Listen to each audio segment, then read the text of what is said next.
남북 주민이 함께 백두산으로 온천 가는 그날까지 함께합니다. 이제 만나러. 반갑습니다. 네, 오늘은요 개그우먼에서 트로트 가수로 네. 완벽 변신 후 이제 앞으로 꽃길만 걷게 될 분을 모셨습니다. 바로 김나희 씨 모셨습니다. 안녕하세요. 안녕하세요. 김나희입니다.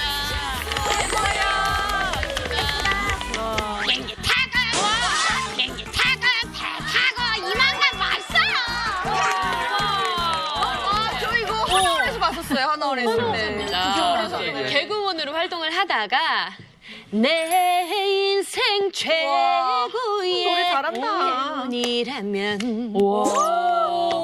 이만간 만난 거라오. 네, 트로트 가수로 활동하고 있는 김나희입니다. 반갑습니다.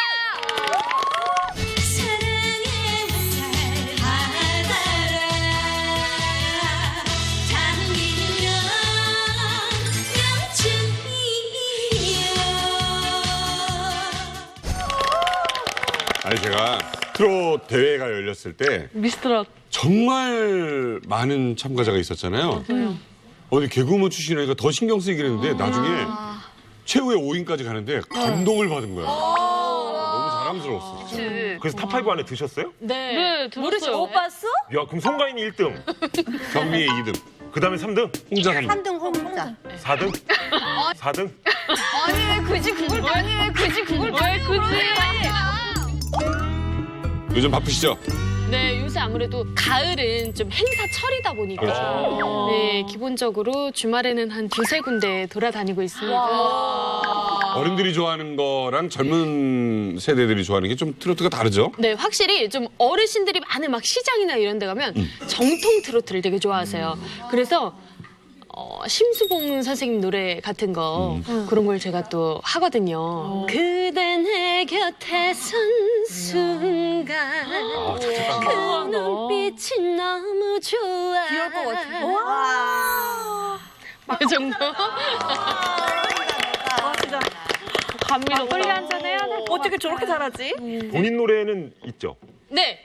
아까 전에 처음에 불렀던 게 제 노래인데. 이게 오늘 왜 그래? 네, 김성민 쌤하고 콘서트 선생님이 표정이 되게 오늘 좀 다르세요. 그러니까. 뭔가 되게 행복해 보이세요. 트로트 이제 북한에서 많이 배웠으니까 배우셨다고? 배웠어요? 네? 배웠어요? 심수봉 노래 뭐 그 노래도 거죠? 배웠- 어떤 노래요? 그 사람. 해주세요, 한번. 뭐 비가 오면 생각나는 그 사람 네. 언제나 말이 없던 그 사람 동료네, 동료. 심수봉 노래는 북한에서 그 민족가요명에서 이제 그 우리 강철아 쌤이 아는 이유가 거기서 자본주의 냄새를 우리가 그때 처음으로 경험했어요. 북한 영화를 통해 가지고. 비가 오면 생각나는 그 사람 언제나 말이 없던 그 사람 북한은 주체 발성법이란 게 있잖아요. 근데 비가 오면 맞아요, 딱 저렇게 해요. 생각나는 그 사람 오 저렇게도 부르는구나 해가지고 맞아. 전 인민이 따라 부르고 뭐가지 날라난 사람 되게 많았어요. 그렇군요. 아니 그러니까 드라마에 나왔으면서. 북에서도 트로트 인기가 대단하다는 게 우리 은희 씨 같은 경우는 네. 제일 좋아하는 남자 미남 트로트 가수 여기서 진짜 만나가지고 막 울 뻔했어요. 그때 울었어요. 거의. 누구였죠? 서른도 아저씨요. 어렵게 모신 그분 소개합니다. 큰 박수로 맞아주시죠. 네, 어서 오세요.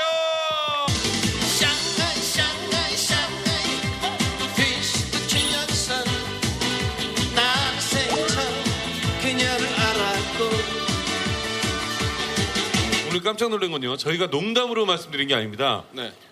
탈북 미녀들이 가장 만나고 싶어하는 가수로 뽑힌 게 이상형. 네, 너무 빛나세요 지금. 저 영광이에요. 이렇게 만나뵙게 되어서. 진짜 박수 한번 주세요, 박수 한번. 아니 제가 있을 때는 전 연령층의 네. 그 여성들한테 그냥 아우러가지고 정말 별 같은 존재였어요. 실제 여기서 만났는데 진짜 울컥했다니까요. 만날 줄은 몰랐거든요. 내가 살면서 진짜 저분을 만날 거라고는 상상도 못했거든요. 하나 불러주세요. 유나 씨 하나 불러주세요. 노래요? 하나, 둘, 셋, 넷. 쌍알, 쌍알, 쌍알, 쌍알, 쌍알. 박수를 어떻게 맞춰야 되지? 맞춰야 될 거네. 욕하는 줄 알았어. 아니, 뭐, 내 스타일대로 하면 뭐 어디 덧나요? 그러네. 크러쉬. 원래 애 키우다 보면 좀 강해져요.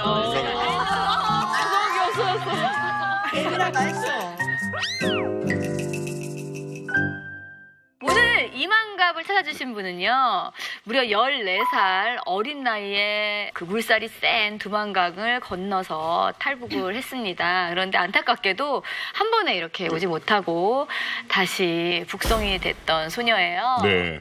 근데 그 북송 과정이 특이한 게 비행기를 타고 북송을 당했습니다. 이게 굉장히 특이하고 이건 거의 못 본 일이거든요. 오늘 그 이야기를 한번 들어보도록 하겠습니다. 이 사연의 주인공을 모셨습니다. 리몽란 씨 반갑습니다. 안녕하세요. 저는 감자가 유명한 대형단에서 살았던 대형단 시걸 소녀 23살 리몽란입니다. 아유, 반가워요. 아, 네. 이만갑 TV 좀 자주 봤었는데 아, 그래? 이제 TV에서 보던 분들 이렇게 보니까 되게 신기하고 또 좋고 지금도 떨리고 네 그렇습니다. 제가 출연하게 된 이유는요 탈북하는 과정에서 이제 특별하게 북송되었던 이야기를 전해드리려고 나왔습니다. 네, 좋아요. 우리가 저분을 보고 느끼는 닮은 사람 얘기를 한 번씩 해볼게. 네, 맞아. 누구 어디에 나왔던? 박소담, 기생충에 나온. 맞아요. 박소담 아세요? 사람? 네. 네. 유나 씨. 그 악동 뮤지션. 나는 김고은인 줄 알았어요. 김고은 진짜가 진짜. 너무 귀여웠습니다. 자, 지금 뭐 하나하나 좀 여쭤보도록 할게요. 지금 사시는 곳은 어디예요? 경상남도 창원에 살고 창원? 경상도 사투리 써요, 그러면? 친구들이랑 있을 때는 지금 쓰는 거 같아요. 아니, 처음 몇 살 때부터 살았는데. 17살 때부터. 어머, 17살 때부터. 어머, 자연스럽네. 잘 어울린다. 지금 몇 너무 살인데? 귀여워. 지금 23살이요. 23살. 한 10년 산 거예요? 아니다. 6년. 네, 그 정도 17살 때부터 지금까지 살아서 그 자연스럽게 이 사투리 쓰게 되더라고요. 북한으로 끌려가면서 그 비행기 타고 가고 더구나 그 안에서 기내식까지 먹었다는 얘기는 처음 듣는데 우리 이만갑 식구들은 그런 경우가 있습니까? 들어본 적 있습니까? 중국 전역에서 검거 사건이 있었어요. 그때 비행기로 이제 국경 지역까지 이송을 해서 단체로 이제 열차를 이송을 한 적이 있습니다. 그러니까 무슨 바람이 한번 불었던 것 같아요, 네, 보니까. 중국 전역에서 이제 검거가 있었습니다. 북송을 당하는 건 굉장히 힘들고 고통스러운 일이고 무서운 일인데 비행기를 타고 기내식까지 먹었다는 얘기가 있어요. 어떻게 그런 일이 있죠? 네, 제가 중국, 태국 가까이 와서 잡혔거든요. 미얀마 이런데. 네. 거기 운남성에서 잡혔는데 거기서 이제 북한 신우주 가까이 있는 단동까지 가야 되는데 거기 차로 가기에는 너무 멀고 하니까 비행기 타고 간 것 같아요.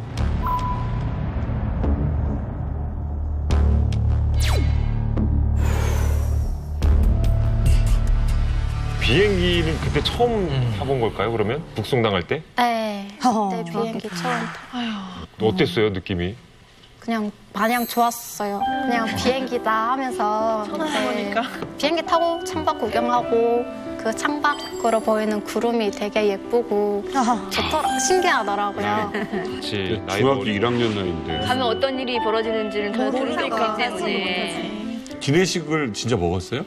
네, 기내식 먹었는데 기내식 나왔는데 중국말로 하니까 전 잘 못 알아들어서 일단 모르니까요. 중국말 몰라서 그래서 옆에 경찰관이 시키는 거 그냥 똑같은 거 달라고 했어요. 그랬더니 그 기내식이 나왔는데 고기에 그 볶음밥이었었어요. 그 고기랑 흰쌀밥 들어간 거였는데 그때 되게 어렸을 때 비행기 탔으니까 마냥 신기하고 좋고 그리고 기내식도 되게 맛있었어요. 근데 이게 잡혀가는 거라 사실 얼마나 무서운데 어리니까 지금 잘 모르는 거잖아요. 걱정은 되겠지만. 네. 근데 중국까지 나왔다가 15살 어린 나이에 다시 이제 북송이 된 거잖아요. 어쩌다가 북송이 된 거예요? 제가 14살 때 처음으로 중국에 왔고요. 그때 가정 형편이 어려워져서 이제 돈 벌려고 살짝 넘어왔는데 중국 식당에서 1년 정도 일했는데 그 주인집 아주머니가 한국에 가겠냐. 한국 가면 난 중국보다 안전하고 자유롭게 살 수 있다. 그리고 무엇보다 공부할 수 있다고 하더라고요. 그래서 저 가겠다고 했죠. 그리고 제가 중국에 와서 얼마 안 있었어. 엄마랑 통화했었거든요. 근데 엄마가 중국에 잠깐 왔었는데 사정이 생겨서 다시 북한으로 가야겠다 하시더라고요. 아, 그러면 현재는 나는 중국에 있다, 엄마가. 네네네. 그래서 저는 그때 엄마가 북한에 돌아갔다고 생각했고요. 한국에 가서 돈 좀 벌어서 엄마랑 이제 뭐 전화하든지 아니면 엄마를 데리고 오든지 아니면 그냥 제가 엄마가 보고 싶으면 중국으로 해서 이제 북한에 이렇게 원래 들어갔다 오든지 그렇게 하려고 생각하고 이제 한국 가겠다고 했거든요. 어떻게 잡힌 거예요, 그러면 중국에서? 가다가 사람들 좀 많이 만났어요, 북한 사람들을. 그래서 총 9명 정도 만나서 가다 보니까 버스 오르고 내리고 할 때마다 우르륵 탔다가 또 우르륵 내리고 하니까 그 신고했더라고요. 네. 그럼 그렇게 잡혀서 바로 비행기를 탄 거예요? 북한으로 가는 비행기를? 아니요, 그렇진 않고요. 잡혀서 이제 수갑 차고 이제 중국 네, 수갑 차고 이제 중국 감옥으로 갔었어요. 중국 감옥에 가서 그 언니들이 그러더라고요. 너가 한국에 가려고 했다는 거 말하지 마라. 그러면 그래서 정치범 수용소에 가니까 그냥 무조건 모른다고 해라. 그럼 돈 벌게 해준다고 하니까 그냥 따라간 거다. 이렇게 하라고 하더라고요. 그래서 그렇게 얘기했고 3달 정도 살다 보니까 익숙해지더라고요. 그 감옥 생활이. 그래서 그때는 그렇게 생각했죠. 북한 감옥도 이 정도인가? 그렇게 생각했죠. 너무 그런 줄 알았던 쉽게 거지. 생각했었죠. 그 9명은 다 같이 있었어요? 아니요. 그때 할머니 2분이 계셨고요. 그리고 중국에서 사셨던 10년 되신 중년 아주머니가 계셨는데 할머니 한 분은 쇼크 받아서 쓰러져가지고 병원에 갔고요. 네, 그분을 이제 돌봐줘야 되는 사람이 필요해가지고 그 다른 분도 또 데리고 갔더라고요. 그리고 중국에서 10년 사신 분은 이제 자기가 중국에서 10년 동안 살았으니까 지는 나가면 이제 꽂히니까 바늘을 삼켰대요. 어머, 어떡해. 또 병원으로 갔고 그래서 저희 남은 거는 4명 남았었어요. 바늘을 어떻게 삼켜? 9명에서. 그렇게 있다가 이제 비행기로 이동을 한 거네요. 네.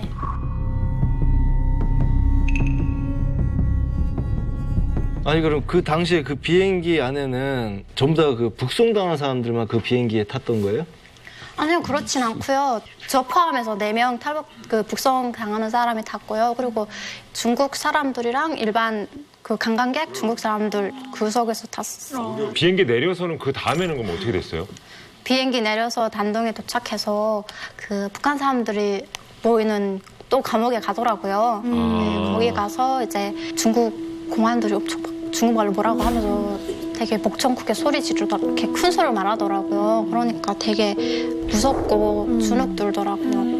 그동안에 있었던 감옥하고 너무 다른 것 같아요. 네, 그래서 그때 되게 무서웠고요. 그리고 또 단동에서는 그 몸 수색하더라고요. 그 몸에 뭐 숨기고 한 거 없나 다 그렇고 그 일어났다 앉았다 해야 되고 그래도 조금 안쓰러운데 보호해주고 이런 건 전혀 없었던 거죠. 그런 거는 중국 단동에 있을 때도 마찬가지고 배려란 거는 없고요. 그냥 똑같은 그냥 죄인일 거예요. 어른처럼. 중국에서 이제 북한을 가게 되는 거 아니에요? 네. 어떻게 걸어가요? 차 타고 가요?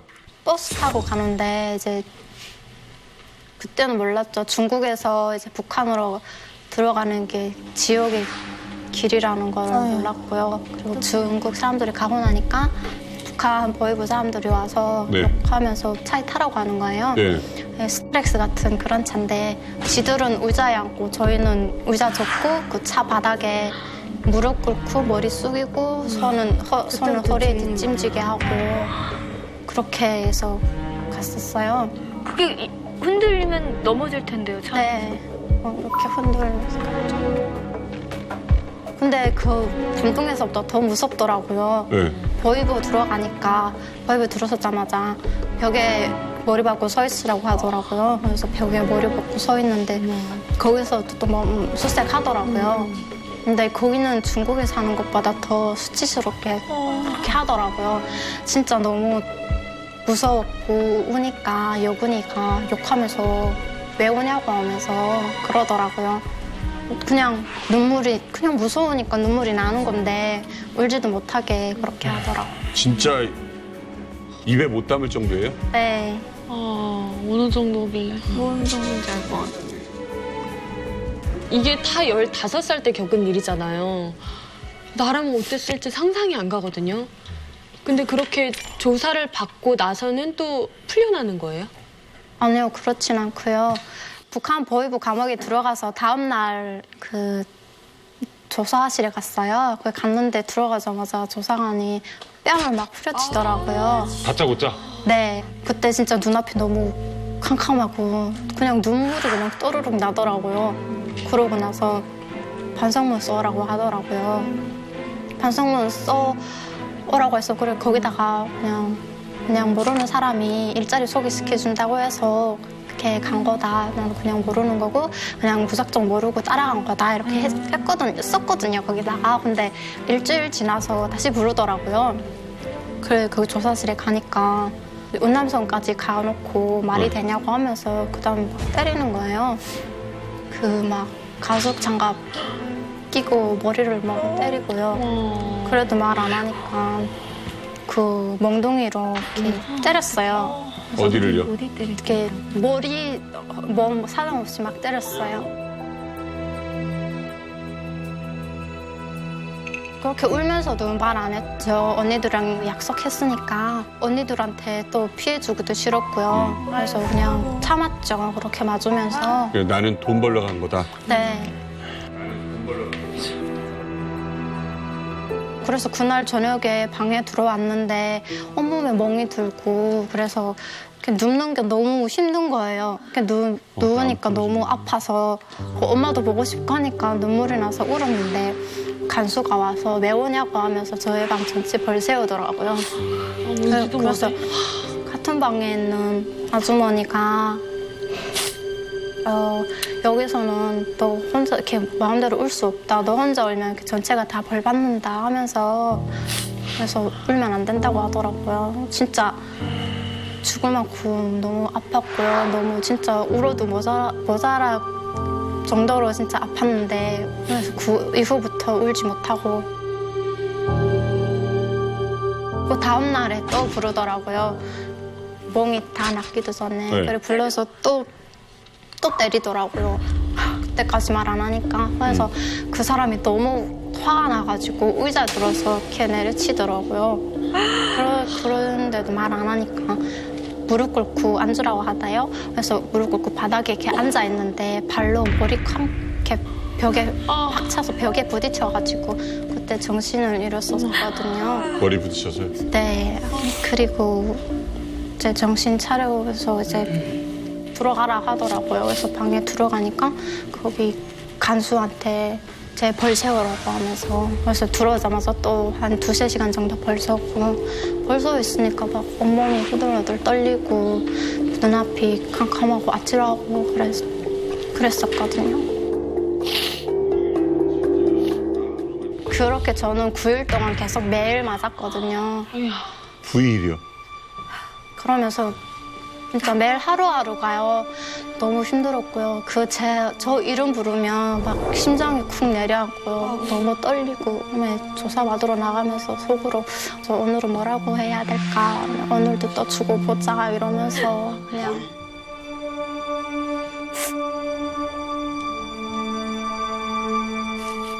지금 잘 때도 그 꿈 꾸겠는데 그 공포감 어떻게 이겨내? 그 이제 스트레스 받고 하면 되게 머리도 많이 아프고 그러거든요. 근데 꿈도 되게 많이 꿔요. 잡혀가는 꿈. 근데 그 제일 오래 남는 꿈이 잡혀가지고 도망치려고 했는데 또 잡힌 거예요, 꿈에서. 그래서 그걸 너무 고통스러웠고 그걸 꾸면서도 그냥 너무 힘들었었어요. 아니 그렇게 무지막지하게 때리고 하면 당연히 다치잖아요. 인간이라고 표현하고 싶진 않은데 그들이 치료를 해줍니까? 그런 건 없고요. 그렇게 들어간다고 해도 그냥 들어버리고 그냥 그 방 안에 뭐 아무 사람이나 그냥 거죽대기 같은 걸로 그냥 이렇게 대충 해주고 그래요. 저도 16살 때 잡혔고 언니 18살 때 잡혔는데 저는 당시 어리다 보니까 그래도 좀 봐준 것 같은데 저보다는 절 대신해가지고 언니가 이렇게 조사받을 때 여러 번 맞았었죠. 근데 뭐 상처가 나도 치료를 해준다는 게 아니라 오히려 상처받은 곳을 더 심하게 때려요. 왜냐하면 그게 상처고 더 아프다라는 걸 알고 이 통증이 더 커져야지만 뭔가 얘기를 할 수 있다라는 거를 그들이 알기 때문에 치료 같은 거는 그 안에서 꿈도 꿀 수 없는 상황인 거죠. 야, 어쨌든 처음엔 너무 밝고, 예, 정말 인사를 나눠가지고 이런 끔찍한 일을 당했을 거라고 상상도 못했는데, 감옥에 그럼 목란 씨처럼 좀 어린 친구들도 많았어요? 저 포함해서 그 10살 여자아이가 있었고요. 그 아이는 이제 아빠, 엄마, 그리고 오빠 이렇게 해서 4명이 온 가족이 한국으로 어려하다가 잡힌 거예요. 그래서 저 포함해서 그 10살 아이 이렇게 있었어요. 그래서 그 아이 엄마가 되게 많이 도와주고 면회 들어오거든요. 그러면 그 옥수수 가루, 속도전 가루 그거 들어오면 같이 그 아이랑 저랑 같이 챙겨주시고 이제 화장지 같은 것도 없으니까 화장지 같은 것도 챙겨 이렇게 주시고 그리고 그때 겨울이다 보니까 겨울인데 또 북한은 또 엄청 춥잖아요. 그러니까 저는 그때 후드티 같은 거 하나 입고 있었거든요. 옷이 그거밖에 없어서 추워하고 있었는데 그 아주머니들이 따뜻한 방으로 옮겨갔어요. 그러면서 그 아주머니가 저를 추천해줬더라고요. 그 애도 여기 오게 해달라고. 그래서 저도 그 아주머니랑 같이 좀 그래도 따뜻한 방으로 이렇게 옮겨가고 그렇게 챙겨주고 그랬어요. 아니 왜 감옥 안에 따뜻한 방, 차가운 방이 있어요? 신의주 쪽에는 탄 쓰거든요. 그래서 탄 쓰는 데는 이제 식당 있고 식당 그 바로 윗목 네 거기 이제 탄 쓰니까 거기만 좀 따뜻하고 나머지는 그 난방으로 하는데 북한에 전기가 안 들어오잖아요. 그러니까 그 난방 될 일도 없고. 목욕은 시켜줘요? 목욕은 그냥 샤워장이었거든요. 네. 그 감옥 안에서 그냥 이렇게 천 이렇게 들고요. 2명이서 이렇게 들고 한 명이 그 천 뒤에 들어가서 그냥 대충. 따뜻한 물은요? 따뜻한 물 없어요. 찬물로 그냥 그것도 막 물 엄청 많이 이렇게 쓰는 것도 아니고 그 천에다 적셔가지고 그냥 이렇게 닦는 정도예요. 이 친구 이야기도 들으면서 다들 겪어봤지만 그냥 제가 겪었던 일을 그대로 이야기하더라고요. 맞아. 저는 비행기만 못 타고 기차 타고 이제 도시락 먹으면서 갔는데 부족한 부분을 제가 설명을 해드리면 방 안에 화장실이 구석에 있습니다. 재래식 화장실. 그 정말 기가 막힌 거는 물이 수돗물이 없기 때문에 거기서 새벽에 물 조금 나오는데 변기로 거기서 물 받아서 양치를 변기물. 목란 씨 있었던 데는 칫솔은 있었어요? 칫솔은 그냥 다른 사람 쓰던 거. 저는 가족이 없으니까 다른 사람 쓰던 거. 그냥 그렇게 쓰고. 그것도 칫솔 길면 이렇게 뭐 자살도 하고 그러기 때문에 칫솔 잘라서요. 요만하게 해서 솔하고 손잡이 그냥 이렇게 잡아서 이렇게 쓸 수 있게. 북한 감옥에는 숟가락 딱 잘라가지고 반쪽으로 이렇게 먹게 돼 있어요. 숟가락을 반쪽만? 예, 목을 찌르거나 뭐 자살할까봐 다 잘라서 이렇게 그냥 그 몽당균 비처럼 그렇게 사용을 하게 합니다. 그래서. 어이가 없네요, 진짜. 아니 내가 처음 들었어요, 지금 이런 얘기는. 이런 거는 사실은 이제 약간 보여준 거예요, 어떻게 보면. 예? 그러니까 실제로 이제 뭐 기독교를 내가 뭐 어떻게 하다가 잡혔다. 이건 이제 완전히 죽여야 될 대상이기 때문에 그때는 정말 죽음으로 가는 고문을 시키는 거예요, 완전히. 그래서 이제 그런 사람들은 이제 감옥에 잘 때에도 쪽새를 이제 그 철창에다 매달아놔요, 이렇게. 왜요? 24시간. 그게 고문이죠, 고문. 또 팔에다 빠지게 만드는 식으로. 죽으라는 거네요? 그렇죠, 죽으라는 하는 게 낫겠다. 그러니까 여기에는 이제 아직 살리기 전이기 때문에 죽을지 말지를 이제 구분하는 것이고 죽는 사람으로 분리될 경우에는 다 그렇게 구분하는 거죠, 완전히. 예. 그러면은 목란 씨는 끝까지 한국으로 가려고 했다고 말을 안 한 거예요? 네, 저는 아빠가 그랬거든요. 다른 사람한테 피해주면서 살지 말라고. 그래서 뭐든 누군가와 같이 하다 그러면 네 혼자 책임져라. 항상 이렇게 얘기했거든요. 그래서 그냥 저 혼자 그냥 그렇게 아파하면 되니까 그 언니들도 말 안 하고 있었는데 제가 말하면 제가 너무 나쁘잖아요. 그래서 그냥 그렇게 9일 동안 치료 얻으면서 그렇게 맞으면서 했는데 조사관이 그 진술서 가지고 오더라고요. 진술서 읽어보라고 하더라고요. 읽어보니까 다른 분이 얘기했더라고요. 근데 그분이 이제 한국에 먼저 누나분이 와 계실 땐 거예요. 누나가 오라고 해서 한국에 가려고 했다고 그렇게 얘기했더라고요. 너무 빼다 박도 할 수 없고 그리고 그 취소관이 그러더라고요. 네 혼자면 끝까지 우겨봐도 되는데 공범이 있는데 그냥 바로 그렇게 네가 우겨봤자 소용이 없다고 하면서 그러더라고요. 그래서 그때 그렇게 이제 진술하게 됐어요. 죽도록 맞고 결국은 그쪽이 원하는 대로 해줄 수밖에 없었고. 네. 그러면 어떻게 됩니까? 어디로 가는 거예요, 이제? 중국에만 있다가 잡힌 사람들은 한 보름 정도 있으면 다른 데로 옮겨가요. 근데 저는 그때 3개월 동안 있었고요. 그러다가 이제 그 양강도 해산보육으로 옮겨졌어요. 네, 거기서도 또 가는 데마다 그 몸 수색을 하더라고요. 네, 거기서도 이제 조사받고 또 몸 수색하고. 또 그냥 다 벗겨놓고 네. 몸수색을 하는 거예요, 또? 네. 대형단으로 또 들어갔거든요. 대형단 거기 감옥으로 또 가서 거기서도 또 똑같이 또 몸수색하고 또 조사하고 그렇게 하거든요. 아니 15살짜리가 뭔 조사를 그렇게 할 게 있다고. 아니 무슨 간첩행위를 했어요. 뭘 했어요. 근데 또 조사야 다시? 네. 얼마나 가슴이 아프고 힘들었을까 싶어. 제일 그리운 사람이 누구였어요? 당연히 엄마죠. 그래서 엄마가 너무 보고 싶었었어요. 저는 엄마가 북한에 없다는 걸 알게 됐어요. 어떻게. 그래서 저는 그래서 중국에 있는 줄 알았어요. 엄마가. 그래서 엄마랑 동생은 제발 나처럼 이렇게 잡히지 않게 안전하게 보호해달라고 아빠한테 그냥 기도했죠. 그래서 가끔은 아빠를 원망하기도 하고 그냥 아빠한테 엄마 동생 안전하게 해달라고 기도하기도 하고 그랬었어요. 그냥 아빠 어렸을 때 돌아갔으니까.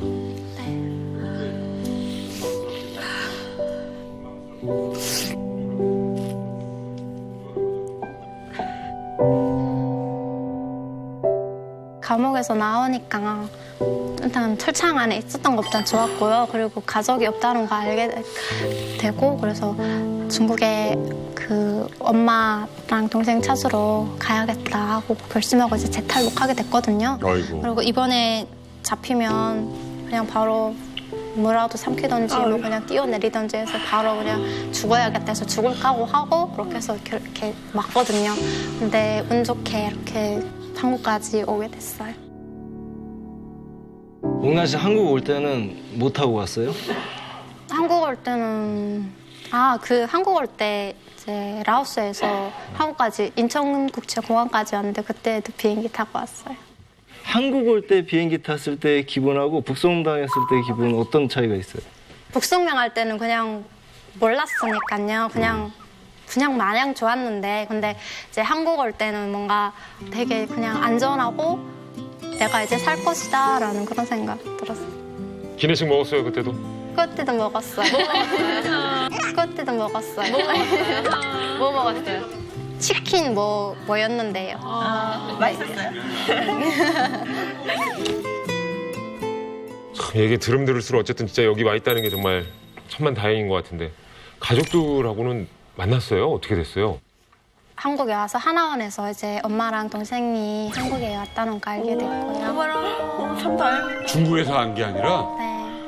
하나원 이제 들어가면 학교 다니거든요. 청소년들 학교 이렇게 다닐 수 있게 해서요. 네. 네, 거기서 담임 선생님이 전화번호 주시더라고요. 엄마 전화번호라고. 어머. 진짜? 갑자기? 네네. 너무 좋았겠다. 기분 어땠어요 그때 엄마? 기분 너무 좋았고요. 그래서 엄마랑 통화했었거든요. 통화했는데 엄마 목소리 듣자마자 그냥 눈물만 펑펑 나더라고요. 그래서 그냥 계속 울었어요. 말도 못하고. 네, 계속 우니까 엄마가 왜 우냐고 그러더라고요. 그냥 엄마 너무 보고 싶었다고 울면서 그렇게 얘기했었어요.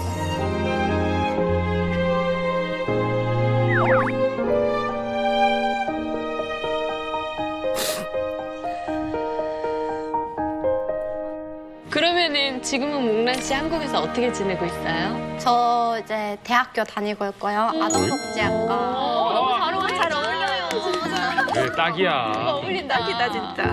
네, 아동복지학과 지금 3학년이고요. 왜 복지학과 갔어요? 저는 되게 아기들 좋아해요. 그리고 이제 북한에서 이제 살다 보니까 제 꽃제비들도 많이 봤고요. 그리고 이제 제일 마음이 아팠던 건 그 10살짜리 아이가 감옥에 있는 게 너무 마음이 아프더라고요.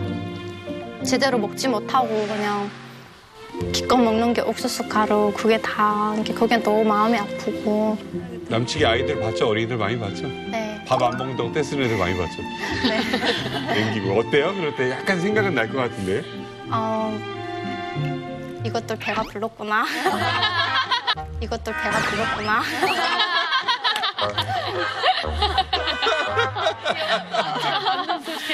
그치?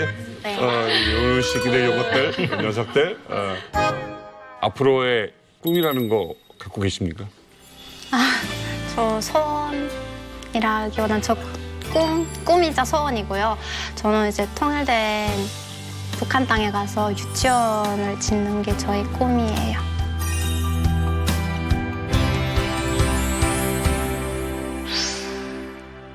매주 새롭고 신기한 이야기가 가득한 이만갑. 오늘은요, 한 자리에 모시기 아주 힘든 분들을 모셨습니다. 우리가 뭐 같은 사건을 가지고도 남과 북이 굉장히 다르게 보도하는 경우 많이 봤잖아요. 그 이유에 대해서 밝혀주실 분들을 모셨는데요. 바로 남북 기자분들을 모셨습니다. 남북 기자 특집! 은밀한 북한 취재 썰전입니다. 네, 오늘 궁금한 분들 많습니다. 저는 기자분들 보면 맨 마지막에 하는 게 제일 궁금하더라고요. 이렇게 저분이 더 나오려고 저러나 뭐 이런 거 있잖아요. 이렇게 얘기하다가 왜 채널A 뉴스 백승우입니다. 이런 거 있잖아요. 네. 1초 더 나오려고. 그러게 왜 그러는데요. 자, 오늘 궁금한 기자들의 뒷이야기 한번 알아보도록 하겠습니다. 어떤 분들이 나오는지 우리 김일중 씨가 소개해 주시겠습니다. 예, 여러분 반갑습니다. 이만갑 공식보도원 전 아나운서 김일중입니다. 흔히들 이런 말씀들 많이 하십니다. 북한을 지구상에서 가장 폐쇄적인 곳이다.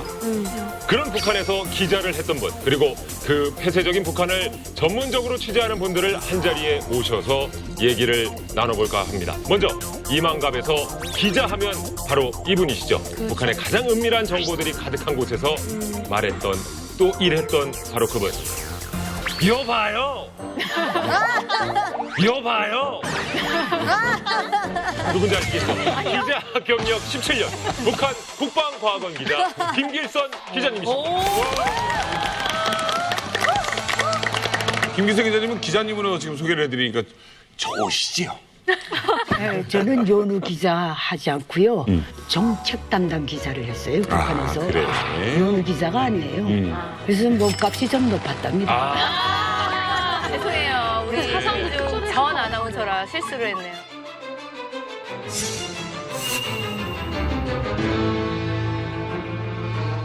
탈북민 출신 기자. 탈북 후에 한국 기자들의 제안을 받아서 기자계에 입성한 데일리 노스 코리아의 강미진 기자님이십니다. 어서 오세요.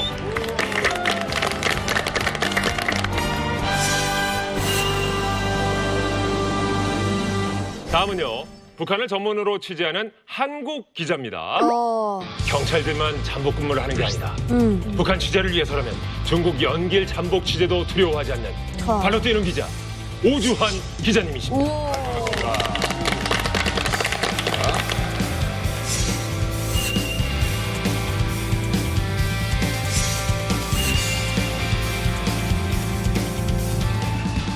오늘 그 북에서 있었던 기자 생활을 하셨던 분도 계시고 지금 현재 뭐 있는 분도 계시지만 우리 남측의 세 분의 기자가 북의 기자한테 궁금한 게 있다면 뭔지 한 가지씩 한번 들어보도록 하겠습니다. 김민희 기자님 뭐가 궁금하세요? 사실 지금 저희가 하는 거는 굉장히 자유로운 환경에서 취재를 하고 있거든요. 정말 궁금한 것들을 저희가 자유롭게 취재를 할 수가 있는데 사실 제가 전에 듣기로는 북한에서는 그런 것도 다 정해주고 뭐 그냥 자유로운 분위기는 아니다, 강압적인 분위기다 하는데 사실 기자로서는 그런 것들이 좀 답답하지 않을지 그런 것들이 좀 평소에 궁금했습니다. 김정은 위원장 그 좀 심기 거스르는 기사가 나갔다 했을 때 정시범 수용소 간다 이런 좀 얘기도 들었어요. 그래서 그런 부분들이 정말 좀 궁금해가지고 오늘 좀 말씀 좀 들었으면 어떨까 합니다. 네. 그렇죠. 왜냐하면 김일성 족속이 이거 나가요? 족속 해도 그동안 몇 번을 했는지 아세요? 수령 족속을 위한 정권이에요. 김일성 족속이 사상 다 바쳐서 김일성 족속을 모시라는 거예요. 김일성 족속에 대한 충실성을 너만 하지 말고 대대선선. 김일성 가족이라고 한 적이 한 번도 없어요. 정신이 마침 한 번도 집안이라고 한 적도 없어요. 김일성 족속이 뭐라고 말했냐면 우리 출판 보도물은 당위 수중에 장악된 강력한 사상적 무기며 힘 있는 선전선동 수단이다. 이렇게 딱 규정해놨어요. 이거는 교과서고 슬로건이에요. 출판 보도물에 대한 이건 내 말이 아닙니다. 다 뒤져보세요. 그대로 나올 거예요. 난 너무 귀에 되돌아가 뚫릴 정도로 들었기 때문에 기억하시네. 되돌아 실수 안 해요. 그러니까 이제 당 중앙위원회 선전선동부에서 모든 언론 보도기관들이 상반년도에 내보낼 과제들, 방향들, 하반년도에 내보낼 과제들 이거 다 지적되는 거예요. 거기서 한 털도 빗나가지 못해요. 그 뭐 거기서 조금 문장은 바꿔도 돼요? 약간? 문장도 못 바꾸죠. 그건 왜냐면 북한의 모든 언론 보도물의 기사의 문장은 김일성 족속이 오픈과 문풍대로 딱 쓰라고 돼 있어요. 아까 했던 말씀을 듣고 백승우 기자님이 놀랬어. 아까 딱 척척척척척 하니까 지금 약간 놀라셨죠? 네, 맞습니다. 사실 저희는 이런 기사를 쓰는 거나 그런 거 있을 때 사실 제약이 좀 덜 받는 것들도 있고 그렇지. 사실 현장 기자와 이제 안에서 저희 기사를 봐주는 기자 사이에 약간의 싸움 아닌 싸움도 좀 있어요. 왜냐하면 현장 기자는 내가 취재한 거에 대한 확신이 있는 거고 안에서는 또 여러 가지 다른 기사들을 찾아보면서 참조한 기사들이 있는 거고 내가 맞다, 아니다, 이쪽이 맞다, 다시 확인해봐라 이런 과정들이 있기 때문에 그런 과정들이 어떻게 보면 더 좋은 기사로 나오는데 핵심 요소가 될 수 있는 거죠. 김희성 기자님. 아, 이게 어떠세요? 이런 얘기 들으시니까. 부럽죠. 왜냐하면 북한에서는 좋은 기사, 인민대중이, 이거 북한식 표현입니다. 인민대중이 귓맛에 맞는 기사를 쓸 수가 없어요. 몽땅 수령이 사상과 의도에 맞게 딱 써야 돼요. 취재 안 나가도 얼마든지 써요. 취재 안 나가도 어떻게 안 나가도 얼마든지 써요. 수령이 입맛에만 맞게 쓰면 되니까 각 취재도 마음대로 못 나가요. 북한은 수령 족속의 나라고 체제이기 때문에 우리 모든 기자가 편을 둔 노예일 뿐이에요. 때문에 수령이 사상과 의도에 맞게 딱 써야 돼요. 여기서 벗어난다? 우리는 여기는 계속 무슨 이거하고 싸움한다. 우린 검열부서하고 싸움해요. 우리는 검열 단계가 엄청 올라가거든요. 뭐 한 일라듣게 돼요. 검열 단계가. 그래서 중요 기사는 중앙당 선전선동부까지 올라가고 특히 노동신문 종론 사설 같은 건 수령 족속의 책상 앞에까지 딱 가요. 그래서 사인이 나와야 내게 돼 있어요.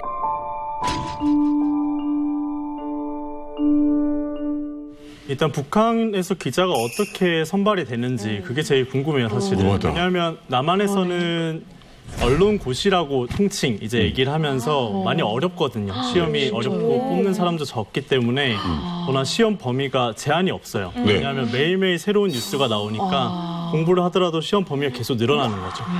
그렇기 때문에 공부를 해도 끝이 없는 게 언론고시인데 북한은 어떻게 뽑을까 그게 제일 궁금합니다. 백 기자는 졸업한 해에 되신 겁니까? 졸업하기 전해에 됐죠. 얼굴 장수 있나요? 아, 진짜? 얼굴 장수 있어요? 그렇지 않습니다. 김민지 기자는요? 저도 마찬가지로 대학교 졸업하고 시험을 봐서 들어왔어요. 바로. 곧바로는 아니고 1년 정도 다른 거 하다가요. 다른 기절봉 뽑는 것 같아요, 기자님. 저도 굉장히 그게 궁금하거든요. 과연 북한에서는 어떻게 기자를 뽑는지. 궁금할 거예요. 진짜 궁금해요. 기자 시험이라는 시험 것도 건다, 없어요. 기자는. 그건 이제 중앙기관 출판사, 언론사, 출판 보도물 기관에 들어가는 사람들은 자기가 가고 싶어 가는 것도 아니에요. 가기 싫어도 당이 임명하면 가야 돼요. 또 가고 싶어도 대상이 안 되면 못 가요. 모든 기자는 딱 당중앙위원회 행정간부부에서 딱 임명해요. 그건 누구도 임명 못 해요. 나도 그 케이스거든요. 모든 거기서 이제 대학 졸업생들 놓고서 각 출판사에서 필요한 기자 수요가 있잖아요. 그게 종합돼서 이제 당중앙위원회 행정간부부에 올라가거든요. 거기에 준해서 이제 졸업생들에 대한 거 각 대학, 중앙대학인 경우입니다. 다 명단을 빨아들여요. 그렇게 하고서 거기서 1차 선별을 해요. 그 다음에 선별한 다음에 다시 대학에 내려보내거든요. 그러면 대학 간부부가 악착같이 따라다니면서 이력서 재조사 다시 다 하고 송분 일단 그거는 본인의 취향도 취미도 소용이 없어요. 그래서 장기 쪽이니까 우리는 당이 부르는 곳으로 이게 북한이 모든 직업을 결정하는 거예요.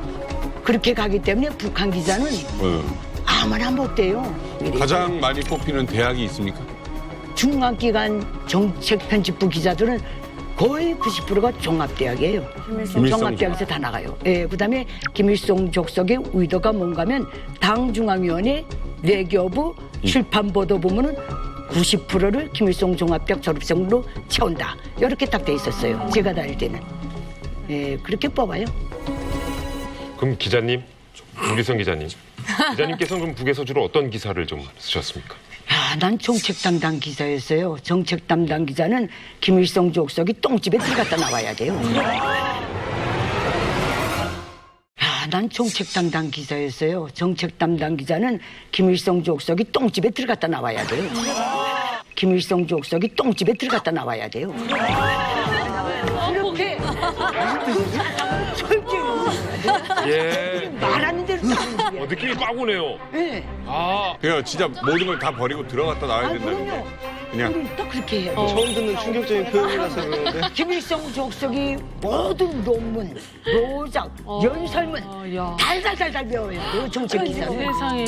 그래야 의도가 뭔지 알고 과오를 안 범하고 정치범 수용소에 끌려가지 않게 글을 쓸 수가 있는 거예요. 정책 기자를 정치부 기자로 봐도 돼요? 정치부 기자나 정책 기자나 같아요. 그죠? 같은 거죠? 예. 그러니까 북한에도 신문이 여러 개 있잖아요. 네. 노동신문, 평양신문, 자강일보, 민주조선, 청년전이.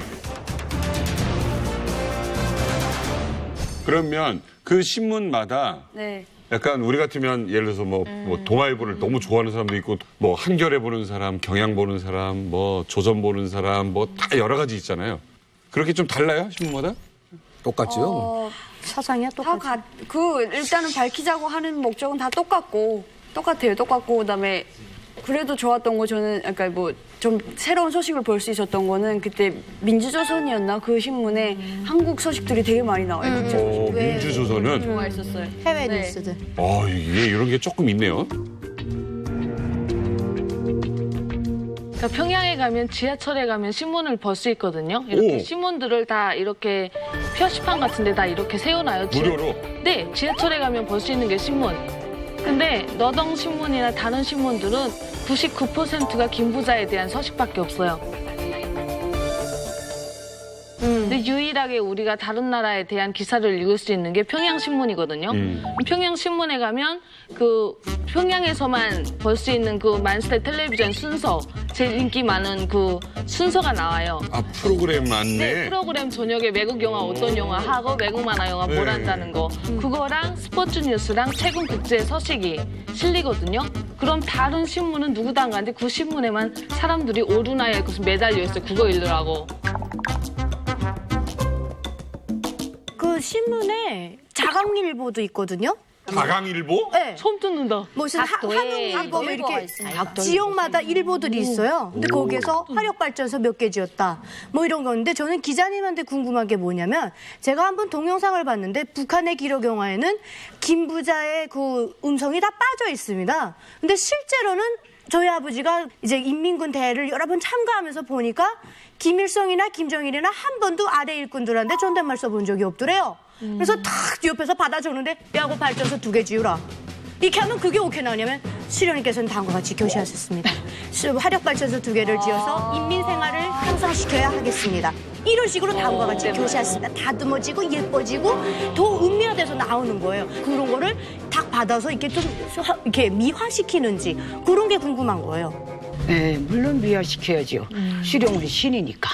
저도 김정일이가 우리 과거 현지사를 할 때 녹음 테이프 풀 때는 길길이 띠지경으로 신경이 나고 얼마나 쌍말을 써놓고 막 배다 놓고 오용감, 장용감 막 이렇게 부르거든요. 그걸 정리하는 게 거기다 비단 옷을 입히는 게 얼마나 힘든지 몰라요. 이거 정말 대됐어 진짜. 녹음은 녹음은 할 수 있어요? 그럼 내가 녹음한 게 아니라 뒤 따라다니는 것들이 두고 다녀요, 녹음기.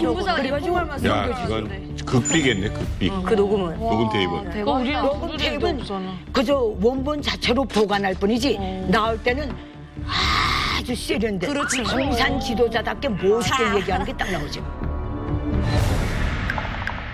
그래도 혹시라도 이런 사람 있잖아요.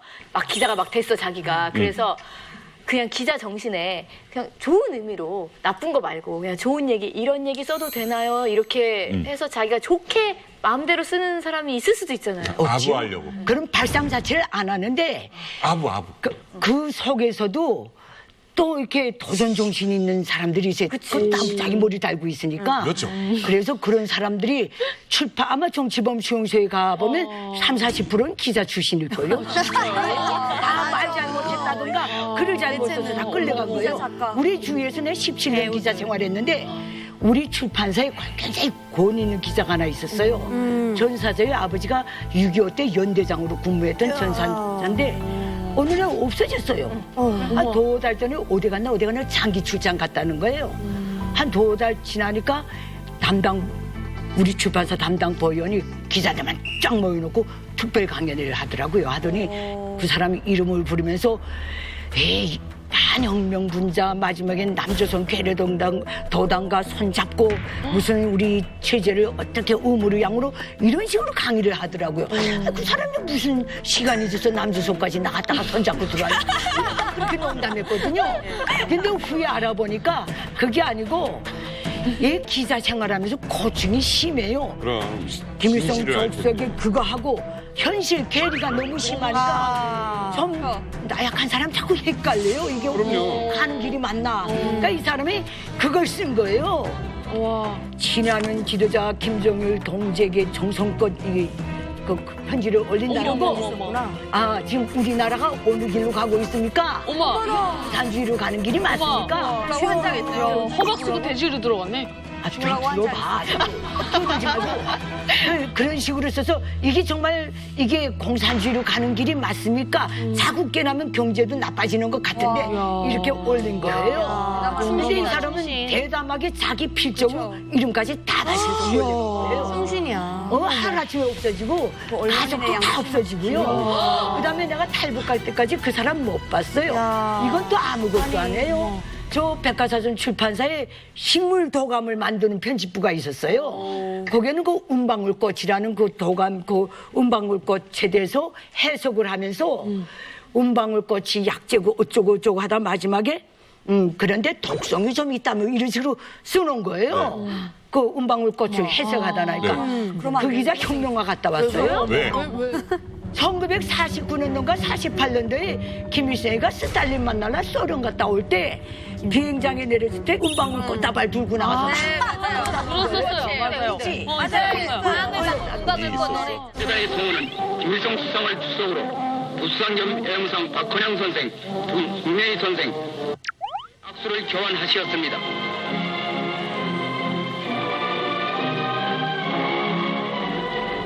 그 성물에다 독성이 있다고 썼다고. 그래서 우리 기자들 다 모인 데서 통보강연에 나가고 그 혁명아 뭐 어느 탄광에 갔다가 왔다는 소리는 못 들었어요. 광고까지 들었어요. 어머세 정보잖아요. 수령이 만졌던 건 다 성물이고 수령이 앉았던 의자도 다 성물이에요. 수령이 한번 손짚은 나무는 그 성물이에요. 맞아. 울바닥까지 다 치고 그렇죠, 맞아요. 암흑의 김일성 암흑의가 몇 년도 다녀가신 거. 앉아서 방귀 낀 자리. 자, 김민지 기자님. 네. 지금 얘기 들으니까 어떠세요? 기자님 최고다. 사실 대충은 알고 있었는데 이 정도까지 심각한 줄은 사실 몰랐거든요. 좀 생생하게 듣고 보니까 그냥 남한에서 기자를 하고 있는 게 정말 다행이라는 생각이 들었어요. 다행이죠. 안 그랬으면 저는 벌써 몇 번을 끌려갔을 수도 있을 것 같다는 생각이 들었지. 그리고 저는 북한에 있을 때 기자라는 직업 자체가 당의 목소리를 글로써 전달하는 사람이라고 알았지 이렇게 한국에 와서야 이렇게 자유로운 글을 쓸 수 있다는 직업이 기자라는 걸 알았어요. 북한에 있을 때 기자라고 하면 장사꾼 밀수쟁이로 알고 있었거든요. 기자를? 네. 저희 집에 종근 기자 한 분이 다니셨는데 이분이 저희 집에 올 때마다 그 생복, 뭐 해삼 이런 마른 오징어 이런 거를 갖고 와가지고 저희 집에서 머물다가 중국에 판 다음에 그 돈을 가지고 갔었거든요. 그러니까 1년에 그렇게 한 3-4번 오세요. 근데 그분이 기자다 보니까 약간 통행하는 게 일반인에 비해서 조금 쉬웠나 봐요. 그래서 저분은 기자 일을 하면서 동시에 장사를 하나? 뭔가 기자라는 이미지에 장사꾼, 뭐 밀수쟁이 이런 이미지가 강했던 것 같아요. 위에서 시키는 대로만 글을 쓰는 기자라는 말은 정말 상상도 못 해봐서 낯선데 아무튼 저희가 북한 기자들이 실제로 취재하는 그 모습이 담긴 영상을 입수했습니다. 어떤 모습일까요? 하노이 정상회담 때?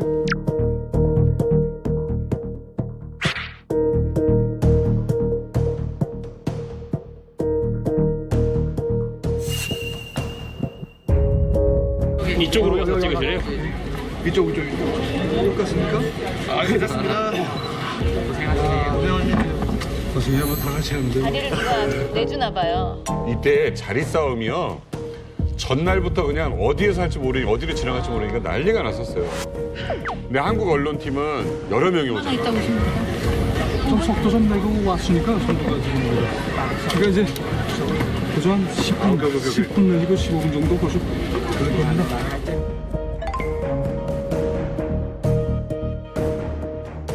선생님 노동신문 소속이신 거죠? 중앙통신입니다.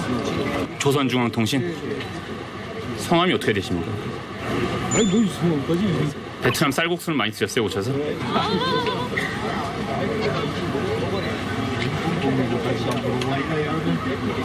원래 위원장님 행사라서 양복을 입으신 거죠? 멋있는 행사 아니고 일반 행사로 그러니까 지금 이렇게 말 안 해도 이제 다 기특하게 일반 행사도 하게 되죠.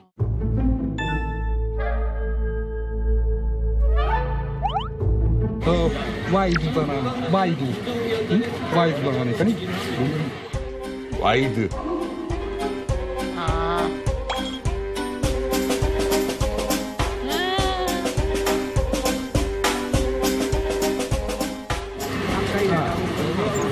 힘드시죠? 찍는 게 아니고 발로 찍지 않습니까? 사진이야.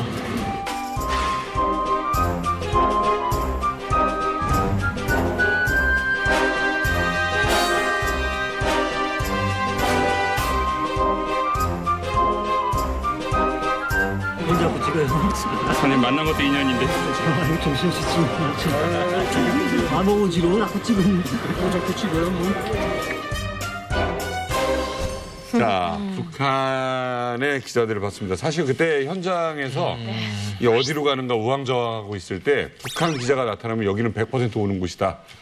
근데 참 지금 보니까 어떠세요, 백승우 기자님? 직접 또 현장에도 갔었잖아요. 현장에 가기도 했고 실제로 북한 기자들하고 접촉할 일이 많긴 했는데 사실 저렇게 대화를 하기는 좀 쉽지 않습니다. 저런 경우에 워낙 기다림이 오래 있으니까 대화를 할 수 있는 거고 어떤 중요한 순간에 포착을 할 때 보통 카메라 기자분들이나 영상 촬영 기자분들이 대기를 하고 있는데 그 앞에서 이렇게 촬영을 하고 있으면 뒤에 있는 사람은 찍지 말라는 거잖아요. 그렇게 되면 고성 요구하고 욕하고 막 이렇게 난리가 나는데 그래도 꿋꿋하게 하시는 분들이 그렇죠. 김기성 기자님 때도 외신 기자들이 많이 있었죠? 그 대한민국에 들어와 있는 외신 기자들 놓고 보면 그 섬과도 같은 나라예요. 그 조금밖에 없어요. 그리고 이거 내가 말해도 믿지 않을 수도 있어요. 나는 그 저 세계를 너무 잘 알기 때문에 저 기자가 저 수령족석이 움직일 때 따라나 10명의 기자가 나갔다면 5명은 국가보위부 헐국에서 기자 명칭 달고 사진기 끼고 나간다는 거 정확히 아셔야 돼요. 나는 왜냐면 우리 먼 친척이 한 번 저기 다닌 적이 있어요. 그때 언젠가 뭐 저게 김용준지 뭔지 74년도에 여기에 내려왔던 적이 있는데 그 국가보위부에서 따라 내려왔어요. 기자 이거 다 차고. 근데 이 자리에 탈북민 출신 기자가 있습니다. 강철환 대표님이시죠? 네, 그렇습니다. 네. 저도 이제 뭐 기자가 되고 나서 사실은 북한 내에는 언론이 자유가 없고 그 속은 곳에 어떤 그런 비리들을 우리가 캘 수 없지 않습니까? 네. 그러니까 저는 이제 비록 한국에 살고 있지만 북한 내부를 파헤쳐서 그 내부에서 일어나는 것들을 우리가 한번 보도해보자 그런 생각을 하게 됐습니다. 그래서 어떤 일이었습니까? 네, 그러니까 이제 제가 한번 그 김정은이 처음 집권하고 나서 처음에는 김정운으로 돼 있어요. 운이라고 했었는데 나중에 은으로 고쳐졌죠 이게. 그러니까 너무 정보가 없으니까.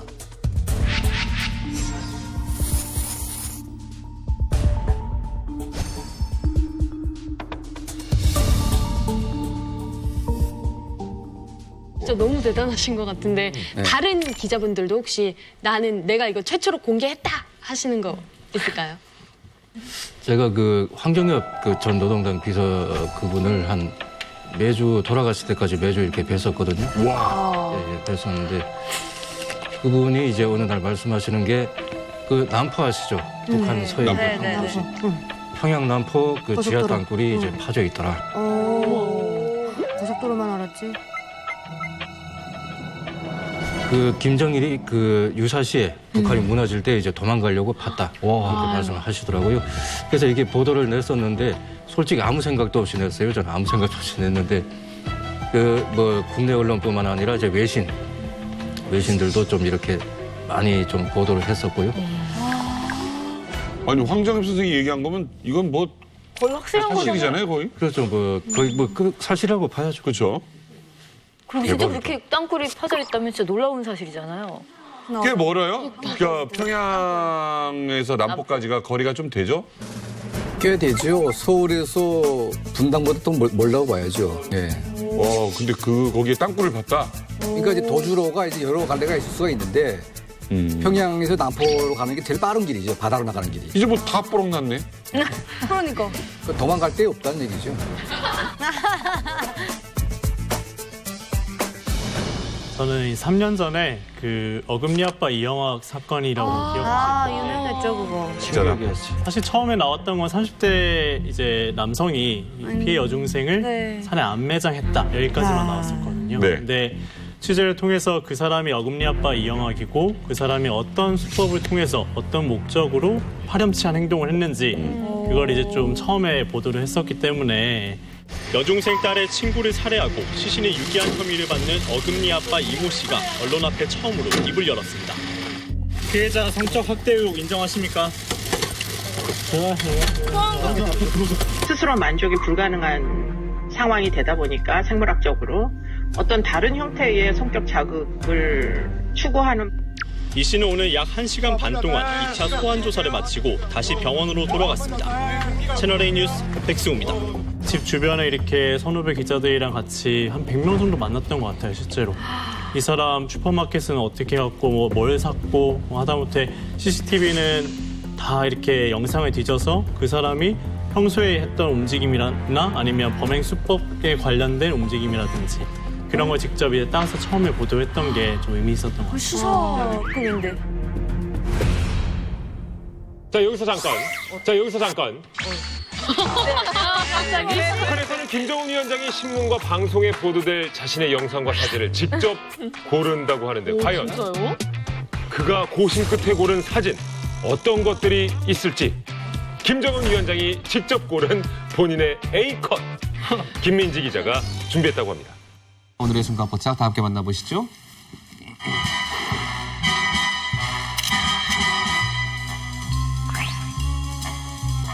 좁게 차림의 남성이요. 한 손에 짐을 든 채 집 밖을 나서고 있습니다. 네, 김정은 위원장이 직접 고른 A컷 그 첫 번째 사진입니다. 여기는요, 평양의 대표 놀이공원인 능라 인민유원지인데요.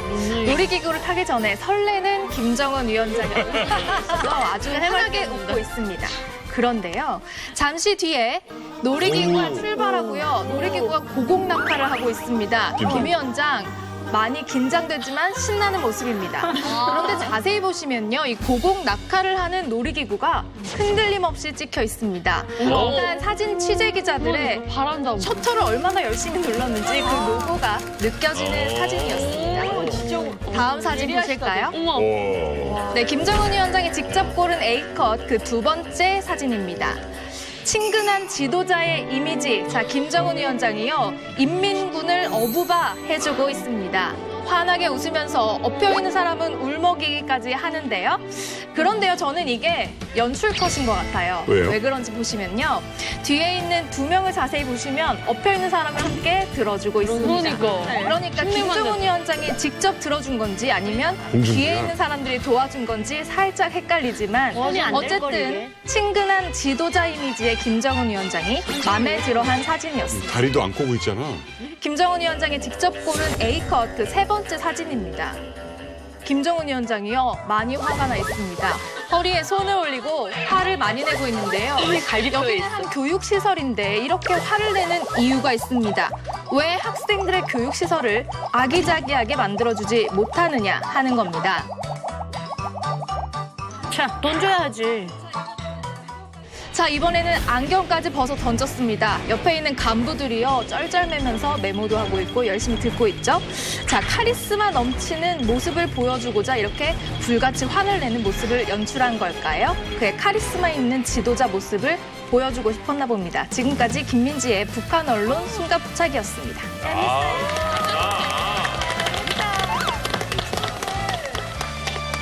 김민지 기자님 매주 나와주면 안 되나? 진짜 너무 쏙쏙 들어와요. 저 사진들이 정말 김정은 위원장이 직접 고른 걸까요? 그렇죠. 자기 사진까지 골라요? 정치 보도반, 사진 보도반이 따로 있거든요. 김일성 족속 사진 찍는 것들은 그것만 따라다니며 찍어요. 걔들은 훈련을 엄격히 받아요. 그래서 그러니까 나이가 젊은 기자들이 하나도 없어요. 다 50대 기자들이 충분히 수령족속의 속내, 리상, 취미, 미학 이거 그래서 똥집에 들어갔다 나온 것처럼 왜 이렇게 자주 들어가요? 오늘 똥집만 세 번째예요, 지금. 왜 이렇게 하필이면 그렇게 돼야 나오는 거지. 뱃속에 들어갔다 나온다고 그 소리인데 맞아요. 그렇게 훈련을 받고 실전에 나가거든요. 신문 나가기 전에 그 며칠 전부터 김정은 책상 위에 그 수령족속 책상 위에 몽땅 사진 거기에 붙이는 멘트까지 다 올라가 있어요. 아니, 일어나고 자기가 사진만 다 고르나?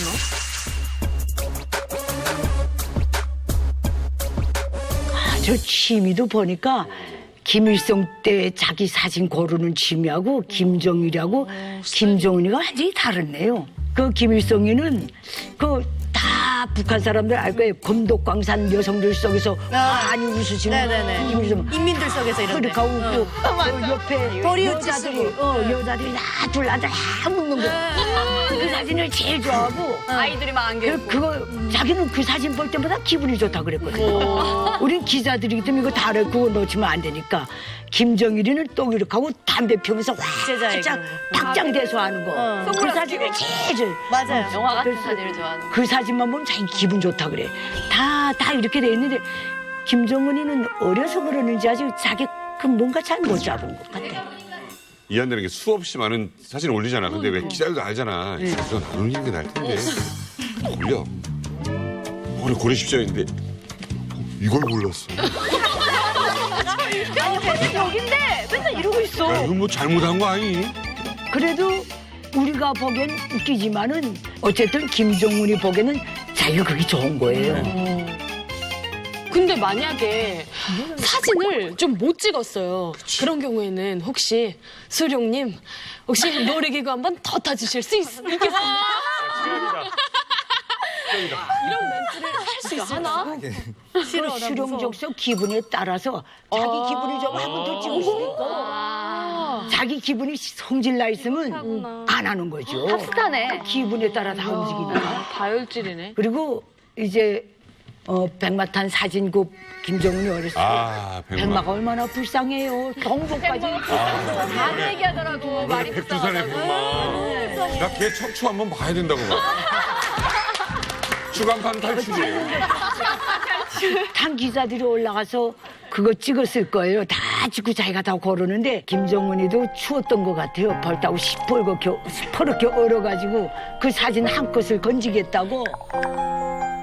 질문이 있습니다. 인민일보에 만약에 김정은이나 김일성 사진이 나왔을 때 신문은 반을 접잖아요. 접히는 곳에 있을 수도 있어요? 안 돼요. 있으면 안 돼요. 신문은 허리 꺾인다든가 목이 꺾인다 절대 못 접어요. 평면으로 딱 1호 사진이 들어간 거는 그렇게 관리해야 돼요. 그거 접혀서 막 다뤄서 정치범 수용소에 끌려간 사람들이 많아요. 그러면 신문 전신 컷이 없겠네요. 전면에 사진 나온 게 그냥 전체. 나오는 거죠. 그때 그 노동신문에 전신 하나 나오면 굉장해요. 들고 다니러 꼽지 못해서. 네. 1호 신문은 모시고 1호 다니는 거, 신문은 모시고 이렇게. 야, 신문을 펴서 다녀야 돼? 아니 혹시 김일성이 홍 나온 거 아시죠? 다? 네네. 어디요? 어디? 김일성이 여기 홍 아, 나온 근데 거. 그게 진짜입니까? 네.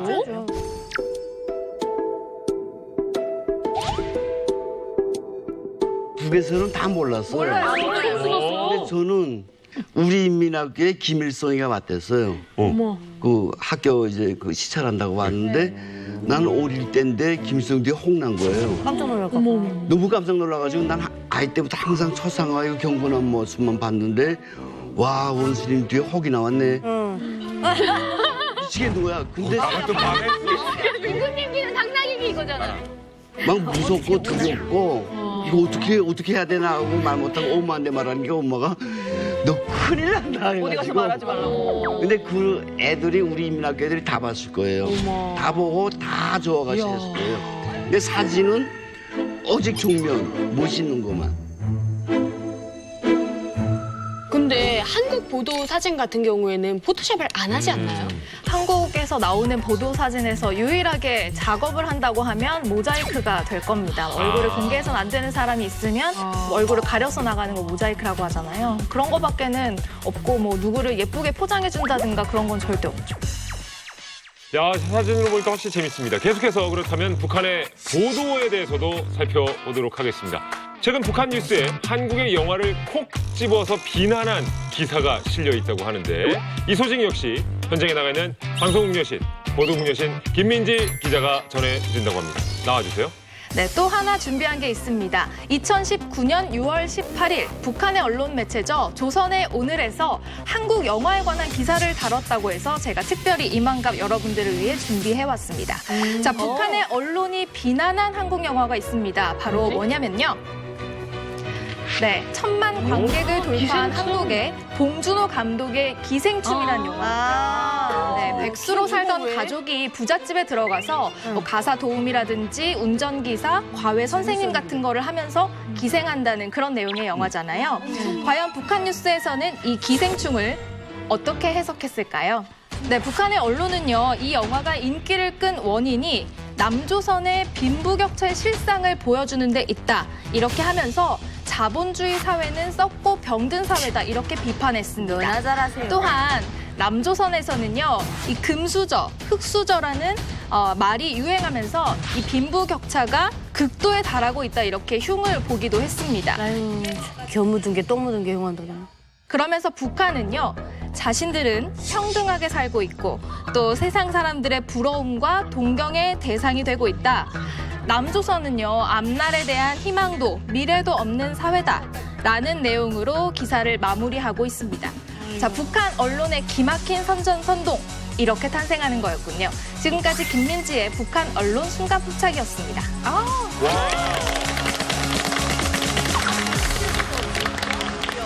아니 남한 영화도 저런 식으로 비난을 하네요. 기성 기자님, 이것도 혹시 당에서 지시를 내리는 겁니까? 그렇죠. 언론 보도물이 과업이 어떻게 나가는 거 딱 있어요. 충실성 교양, 사회주의 애국주의 교양, 계급 교양, 긍정 감화 교양, 이게 다 있는 거예요.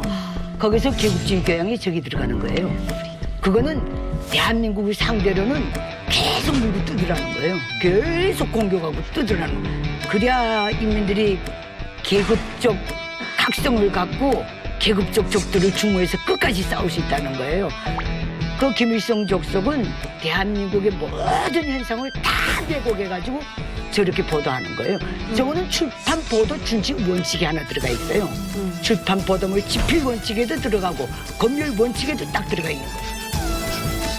직접 발표를 하셨으니까 이 기사 어떻게 보세요? 그냥 개인적으로는. 사실은 이게 북한의 언론 보도의 행태 중에 하나 가장 대표적인 거예요. 그러니까 이제 남한에서 뭔가 유행하고 있고 사회적 문제가 되는 것들을 좀 콕 집는 척을 하면서 마치 우리는 안 그런 것처럼 그래서 우리는 평등하다 이렇게 자랑하는 데에 우리나라의 어떤 현 상황이라든지 영화, 뭐 드라마 할 것 없이 많이 이용하고 있다고 들었어요. 홍보의 측면에서 보자면 자기들이 의도하고 있는 예를 들어서 내가 답을 내놓고 이렇게 홍보하는 의미에서 보자면 실패 아닌가요, 저건? 실패죠. 우리는 평등하다라고 얘기하는. 네, 그러니까 저게 왜 드러나면 저런 기사를 내가지고 북한 주민들이 뭔가 공감을 하려면 기생충을 보여줘야 됩니다, 북한 주민들한테. 그러니까 봐야 될 것 같아요. 근데 그 보여주는 순간 그냥 다 남한에 대한 선동이 다 되기 때문에 보여줄 수가 없어요. 그러니까 저거는 이제 북한 정권이 그냥 늘 하는 그냥 비난, 예, 그런 걸로 느껴지는 것이지, 북한 주민들은 저 뉴스를 거의 믿지 않는다고 봐야 돼요. 자, 남북 기자 특집 은밀한 북한 취재 열전. 자, 이번에는요, 이분 아까부터 궁금했습니다. 네. 우리 오주환 기자님 말씀도 굉장히 짧게 하시면서 뭔가 비밀 마지막 한 방. 조용필은 나중에 나온다. 네, 오늘 보여주시기 위해서 또 나오신 것 같습니다. 궁금한 게 있습니다. 북한 취재를 위해서 중국을 굉장히 많이 가셨다고 들었어요. 예. 제가 사실 그 기자 생활을 우리 그 김성민 대표님 그 자유북한 방송에서 시작을 했거든요. 한 달 이제 겨걸로 이제 왔다 갔다 하면서 그렇게 그 북한 소식도 좀 듣고 이렇게 수집을 했습니다만. 격월이라는 건 어떻게 뭐 한 달 가서 한 달을 사시는 거예요? 그렇죠. 한 달 머물고 또 한 달은 또 다른 분이 나가고. 대표님 그랬죠 그때. 팩트 체크를 여기서. 그렇게 해서. 그래서 그 숙소가 일반 가정집처럼 꾸미고 좀 남들 모르게 그렇게 하고 살았습니다. 여러분들 확실히 오주환 기자님의 이야기를 들으면 들을수록 흥미진진하고 더욱더 귀를 좀 쫑긋하게 만드는 매력이 있으시네요. 예. 자, 그런데 기자님이 중국 현지에서 취재를 하던 도중에 죽을 뻔한 그야말로 일생일대의 위기를 겪었다는 소식이 지금 막 속보로 도착을 했습니다. 오주환 기자의 단독 보도입니다. 충격! 두만강에서 오주환 기자에게 총을 겨눈 북한 군인. 북한 군인이 기자님한테 총을 겨눴다고요? 제가 이 사건을 겪었을 때가 중국계 그 미국인 여기자 로라링 씨하고 유나리 씨 두 분이 이제 한창 납북돼서 이제 그냥 동북아 쪽이 좀 긴장 상태에 난리였죠, 난리. 그래서 저도 이제 지금 뭐 어떻게 지금 국경 쪽이 어떻게 돌아가고 있는가 그리고 그 납북 루트가 또 어딜까 이런 점들 알아보러 한번 제가 그 두만강 쪽에 갔었어요. 그 가서 보트를 한번 이제 그 운전기사 이제 그 해가지고 탔었는데 이 보트가 달리다가 북한 땅을 한 2m, 3m 냅두고 멈춰버린 거예요. 멈춰버려가지고 이 북한 경비대가 군인애가 이 소총을 메고 거기서 내려다보고 있는 거예요, 보트를. 그때가 그 2009년 그때쯤이었습니다만 진짜 그 보면서 그때 진짜 사회 제가 한 말씀 해도 되겠습니까? 네. 우리 오 기자가 글은 정말 잘 씁니다. 제가 잘 써서 황장엽 선생님이 아마 북한 관련 기자 중에 최고다, 최고일 거다 이제 뭐 잘 해보라. 아니, 저도 많이 읽어봤어요. 예, 그랬는데 말을 이렇게 못하네요. 내가 지금 참 다 잡다 문제가 나섰는데 이 친구가 있어요, 그런 사람 이야기한 많아요. 사건에 현장에 제가 있었고요. 그 유나리 러라링이 잡혔을 때 그 사건을 또 취재하기 위한 미국요 기자가 저희들한테 이제 주문을 했어요. 같이 가서 동행할 수 있냐? 그래서 오케이. 가서 이제 흔적 대로 지금 소개 받아서 더문에 갔는데 더문에 4월달인게 오름이 풀려가지고 그 관광 보트가 뺑뺑 도는 거 북한까지 기슬까지. 맞아. 네, 뺑글뺑글 도는데 3바퀴째 갔는데 북한 쪽에 이렇게 밭이 붙어서 2m도 안 붙어서 와. 바다당 하고 섰어요. 보트가. 이게 볼려서 바닥에. 보트가 섰는데 군인이 총 들고 떡 해서 더라고. 총 들고 떡 해서 더라고. 아니 같은 사건을 이렇게 다르게 들을 수 있다니. 손을 이렇게 들고 있다고 했어요, 그냥. 그래가지고 아니 아까 그냥 아까 이건 제가 좀 원래 말주변이 있지만은 그때 기억하면 좀 지금도 아찔해요. 그래서 김성민 기자님 진짜 놀랬죠 그때. 네, 진짜 네. 놀랬겠다. 엄청 그냥. 우린 그냥 다. 그 놀란 걸 그냥 엄청으로 끝내시는 겁니까? 아니면 나중에 이메일로 보내주시면 저게 나레이션으로 읽어드릴까요?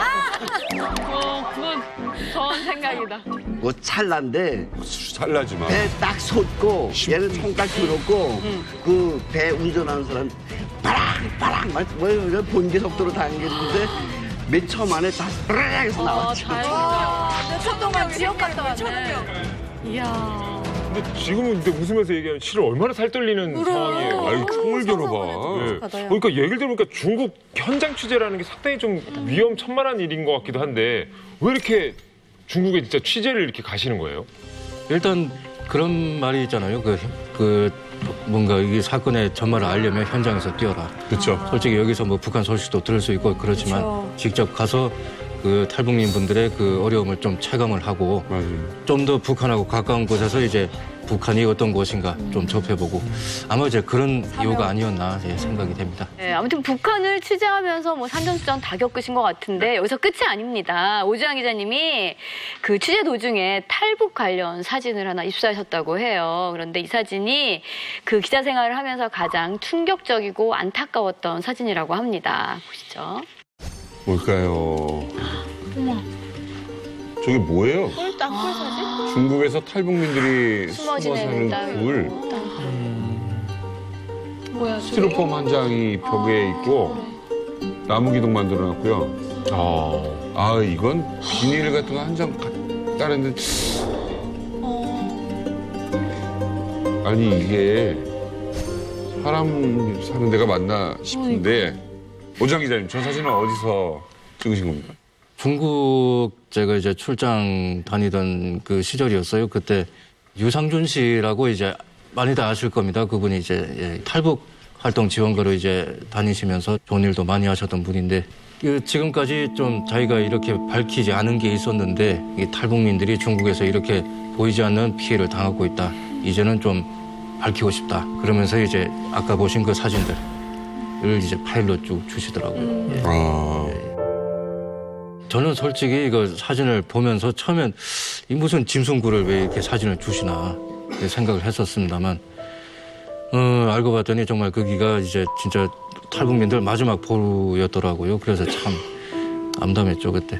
그래서 그 탈북민들 뭐 아시겠지만 잡히면 이제 무조건 북송돼요. 북송되면 이제 뭐 기다리고 있는 운명은 뭐 뻔한데 제가 그걸 피해서 그 북송을 피해서 세상에 그 땅굴 속에 3년 동안 거주하신 분도 제가 만나뵌 적이 있어요. 세상에 3년씩이나. 예. 저는 이제 그 중국에서 제가 아시는 분이 이제 사업하시는 분이 있었는데 저는 토굴에서 살다가 이제 어떤 분이 이제 돌아가셨는데 중국인들이 그 관을 짜가지고 이제 북한에 넘겼어요. 근데 북한 애들이 그 가지러 오지 않는 거예요, 이게. 그래서 그 해산 앞바다에 그 관이 놓여있는데 그걸 방치되어 있는 관을 갖다 사진 찍어가지고 보낸 적이 있어요. 그게 문제네. 예. 그러니까 이제 그런 게 한두 건이 아니다 보니까 정말 이게 북한이 문제가 심각합니다, 어떻게 보면. 자, 오늘 이제 만나러 갑니다. 오늘 북한에 관련된 뭐 이야기들 우리 기자님들과 함께 나눴습니다. 김민지 기자님 오늘 어떠셨어요? 저는 사실 김길성 기자님이요. 이렇게까지 그 세게 말씀하실 줄은 몰랐는데 실제로 이렇게 방송을 통해서 보는 것보다 훨씬 더 사이다 발언을 많이 하시는 것 같아서 그럼요. 놀라웠습니다. 김기성 기자님 거만 따로 모아서 방송하면 북한 쏠걸요. 자본주의에 푹 빠진 북한 검은 돈의 맛에 대해서 이야기해보려 합니다. 평양에 많은 그 돈주들이 있는데 이제 김정은의 비자금으로 쓰기 위해서 늘어났죠. 말하자면 검은 돈 리무를 많이 먹여야 되죠. 정치국자나 가상한데 $10,000, $5,000, 국급은 $3,000, $2,000, 총 수익이 다 해서 한 $200,000 까지는 올렸죠. 김정은의 스케일은 도저히 따라갈 수가 없고 가늠할 수가 없다. $40억 달러의 비자금을 벌써 다 썼다.